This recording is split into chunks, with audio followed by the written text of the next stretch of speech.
به نام خداوند بخشنده و مهربان و بعد السلام علیکم دوستان عزیز و ارجمند.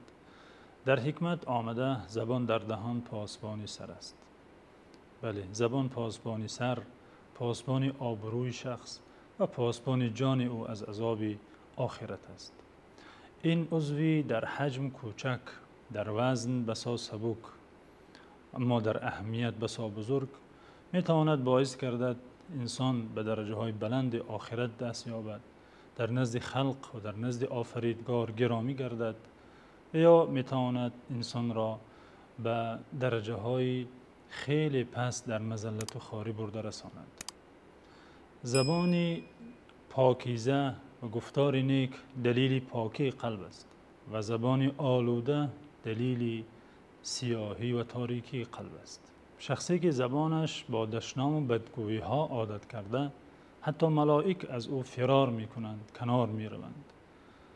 زیرا سخن قبیح و دشنام و سخنان حقارت آمیز اگرچه صاحبش درک نمی کند اما بوی بد دارد و ملائک از بوی بد در گریز است، فرار می کند، کنار می رود.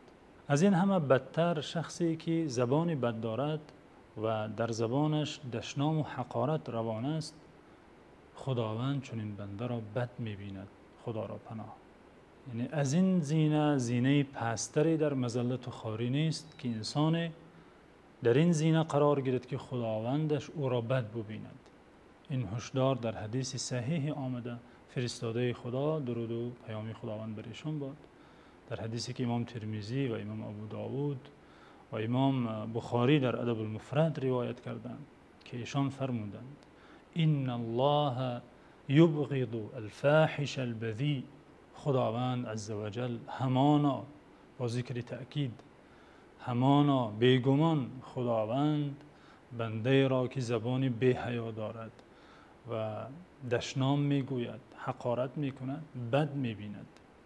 این حدیث در حقیقت هشدار خیلی جدی است که انسان زبان خود را اداره کند، به گفتار خود دقت کند و اگر زبانش با آلودگی های عادت کرده باشد آن را پاکسازی نماید تا از این دایره شخصانی شوربخت بیرون شود و در دایره بندگانی قرار گیرد که خداوند آنان را دوست می دارد.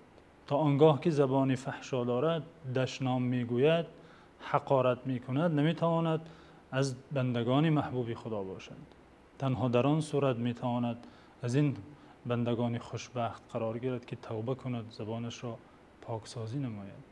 این حدیث صحیح که عبارت از یک جمله از همگی درس خیلی بزرگ است برای آن شخصانی که در حیات واقعی یا در صفحه های شبکه های اجتماعی از آنها دیده می شود، شنیده می شود سخنان فحش و دشنام نسبت یکدیگر، بدگویی، سخنان ناسزا، تحقیر. این همه در زیر مفهوم الفاحش البذیء داخل می شود که این هشدار برای شخصانی است که چنین زبانی بد دارند.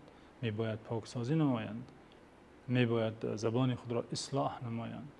در حدیث دیگری فرستاده خدا درود و پیام خداوند بر ایشان باد، بر یکی از یارانشان گفتند همین زبان است، همین حاصل زبان است که مردم را به جهنم می کشد. به امید پاکسازی زبان ها و به امید خودداری از هر گونه دشنام و تحقیر و سخنان حقارت آمیز موفق و مؤید باشید.